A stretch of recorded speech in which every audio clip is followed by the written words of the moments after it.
উনি বাংলাদেশের মানুষকে, আপনার বসলে পিছনে দেখা যাবে, ভিডিও ইম্পর্টেন্ট না, পিছনে দেখাটা ইম্পর্টেন্ট, বসে পড়েন আর নাহলে আরেকটু পিছিয়ে যেতে হবে, কর্নার আসতে হবে। তো আমি মনে করি যে ম্যাডাম এই দেশের মানুষকে প্রাণ দিয়ে ভালোবেসেছেন, এবং এই দেশের মানুষ আপনারা ম্যাডামকে এত পছন্দ করেন, এটা আমরা বুঝতে পেরেছি ম্যাডামের জানাজায় যাওয়ার পরে। 20 থেকে 25 কিলোমিটার রাস্তা হেঁটে যেতে হয়েছে। আমি আর শহীদ ভাই ছিলাম, এবং প্রত্যেকটা মানুষ অশ্রুসিক্ত চোখে নয়নে ওনার জানাজার নামাজ পড়েছেন। তো দেশকে ভালোবাসলে, দেশের মানুষকে ভালোবাসলে দেশের মানুষ যে বিমুখ করে না, তার প্রমাণ আমাদের ম্যাডাম। আর দ্বিতীয়ত, আমাদের দেশ নায়ক তারেক রহমান সাহেব যখন 17 বছর পরে এই যন্ত্রণার জীবন ত্যাগ করে বাংলাদেশে আসতে পারলেন, আপনার মনে আছে তো, এয়ারপোর্টে দাঁড়িয়ে উনি মাটি নিলেন, তাই না? মাটির গন্ধ শুকলেন, এবং সেই গন্ধ শুকে উনি 300 ফিটে যে বক্তব্যটা দিলেন, সহনশীলতা, ধৈর্য এবং সকলে মিলে কাজ করার একটা প্রত্যয় ব্যক্ত করেছেন। উনি বলেছেন যে ওনাদের যত অত্যাচার ওনাদের উপরে হয়েছে, তারপরে ওনারা সব ভুলে যে দেশকে একত্র করে দেশকে এগিয়ে নিতে চাচ্ছেন। তো সেই দলের কোনো ব্যক্তি যদি অসহনশীল আচরণ করেন, মামলা হামলায় ব্যস্ত থাকেন, সাধারণ মানুষকে, কর্মীদেরকে কষ্ট দেন, এটা ওই ব্যক্তি বা ওই নমিনির বিষয়, এটা কিন্তু দলের কোনো ব্যাপার না, এটা দলীয় ডিসিশন না, এটা দলীয় সিদ্ধান্ত না। দল সকলের সাথে ঐক্যবদ্ধ হয়ে কাজ করতে চায়। আমি দুইটা জিনিস শেয়ার করব ম্যাডামের বিষয়ে। ম্যাডাম তখন অপোজিশন লিডার, শেখ হাসিনা তখন প্রধানমন্ত্রী। তখন আমি রাষ্ট্রীয় ট্রফি পেলাম। সো বিজিএমই, আমাদের যে গার্মেন্টস এক্সপোর্টার একটা অ্যাসোসিয়েশন আছে, আমাকে অপশন দিল যে তুমি কি প্রধানমন্ত্রীর কাছ থেকে নিবা না অপোজিশন লিডারের কাছ থেকে নিবা? আমি বললাম অপোজিশন লিডারের কাছ থেকে নিব। বলে সবাই তো প্রধানমন্ত্রীর কাছ থেকে নিচ্ছে। আমি বললাম আমি অপোজিশন লিডারের কাছ থেকে কখনো কিছু নেই, ওনার হাত থেকে নিতে চাই। তো আপনারা এখনো সেই ছবিটা দেখবেন বিভিন্ন অনলাইনে, যে আমি ম্যাডামের কাছ থেকে এক্সপোর্ট ট্রফি নিয়েছি আল্লাহর রহমতে। এরপরেও ম্যাডামের সাথে তিনবার ওনার রুমে আমি পার্সোনালি কথা বলেছি। যতবারই কথা বলেছি ততবারই মনে হয়েছে যে এমন একজন ভালো মানুষ, এমন একজন মায়ের মতো ভালোবাসার মানুষের সাথে কথা বলে বের হলাম। কখনো বের হওয়ার পরে মনে কোনো কষ্ট লাগে নাই, হাসি মুখে বের হয়েছে। এটাই হলো আমাদের বেগম জিয়া। আল্লাহ ওনাকে বেস্ট নসিব করেন, সেই দোয়াই করি। আর আমি প্রথম বিএনপি থেকে নমিনেশন চেয়েছিলাম, ঠিক আছে? আমি জীবনে কিন্তু আওয়ামী লীগ থেকে নমিনেশন চাইনি। চাওয়ার পরে আমি পাইনি, সঙ্গত কারণ আছে, বড় দলগুলো অন্যান্য হিসাব নিকাশ করে।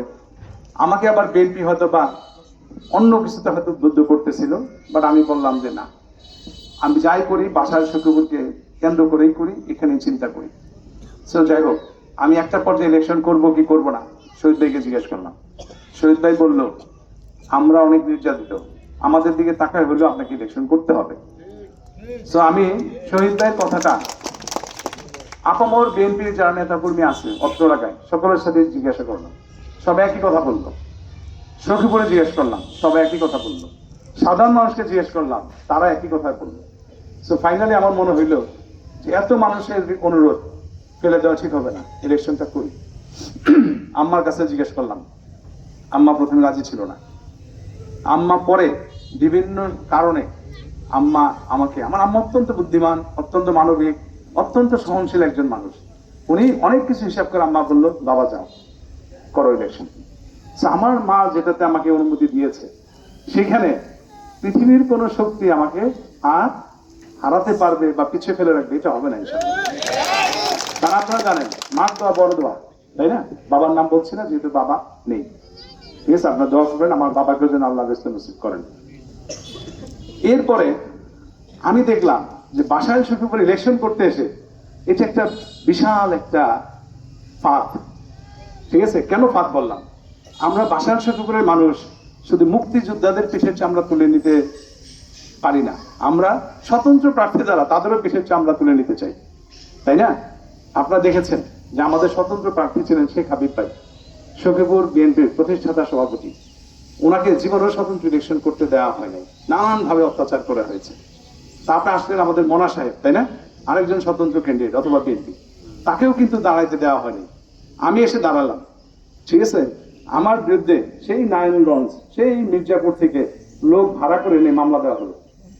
মির্জাপুর কাছে না একদম, আপনারা একটু কষ্ট করে যাবেন, যেই ভদ্রলোক কেস করেছে তাকেই জিজ্ঞাসা করবেন, সে কি বলে আপনারাই জানবেন। বাংলাদেশে 64টা জেলা, তাই না, মধুমতি ব্যাংক নিয়ে 64টা জেলায় কোনো কথা নাই।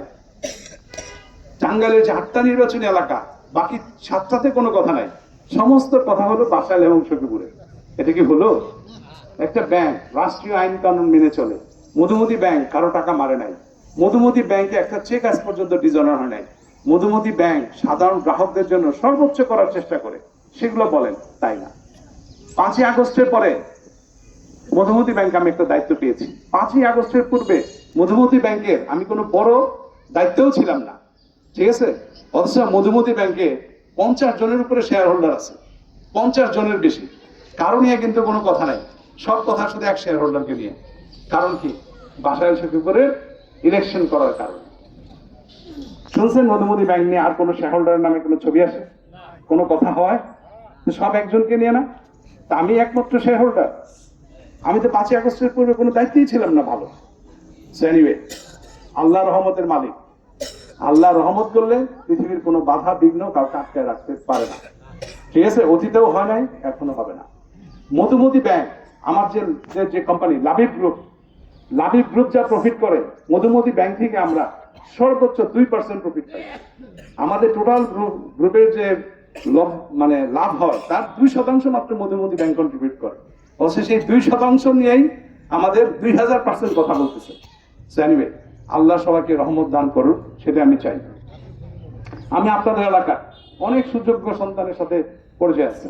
আমি ইতিপূর্বে যখন এসেছি তখন আপনাদের এলাকার আরেকজন সুযোগ্য সন্তান কামরুজ ভাই, তাই না, উনি আমাকে এনেছেন, ওনার সাথে কথা হয়েছে, অত্যন্ত ভালো মানুষ, অত্যন্ত এনজয় করি।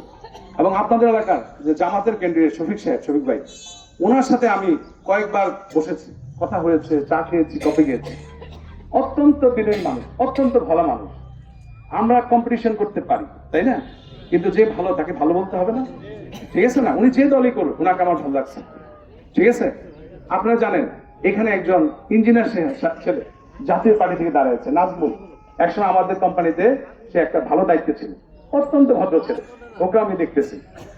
বিপ্লবী ওয়ার্কার্স পার্টিতে একটা ছেলে, আউয়াল মাহমুদ সম্ভবত, খুব